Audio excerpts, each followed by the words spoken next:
Hi friends, welcome to my channel Rajasekhar properties. ఇప్పుడు మీ ముందుకు ఒక కొత్త బ్యూటిఫుల్ హౌస్తో మీ ముందుకు వచ్చాను. 150 గజాలు నార్త్ ఫేజింగ్ కొత్త ఇల్లు. అంటే మనకు డైమెన్షన్ వచ్చేసి 30x45 dimension. Double bedroom, hall, kitchen, front car parking ఉంది. మనకు ఇంటి ముందు వచ్చేసి 30 ఫీట్ల రోడ్డు. ఈ హౌస్ వచ్చి మనకు గుంటూరులో అందుబాటులో ఉంది. విజయవాడ హైవే నుంచి ఎగ్జాక్ట్లీగా 3 కిలోమీటర్ల దూరంలో సేల్కి అందుబాటులోకి వచ్చింది. ఫ్రంట్ వచ్చేసి 30 ఫీట్ రోడ్డు. నాకు డైమెన్షన్ వచ్చేసి 30x45 డైమెన్షన్.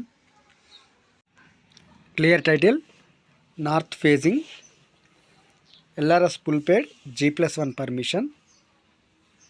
మనకు బిల్డర్ వచ్చేసి 2 బిల్డింగ్ కట్టారు. ఒకటి సేల్ అయింది, నార్త్ ఈస్ట్ సేల్ అయింది, నార్త్ ఫేజింగ్ ఉంది. వాటర్కి ఎలాంటి ఇబ్బంది లేదు, బోర్ ఉంది.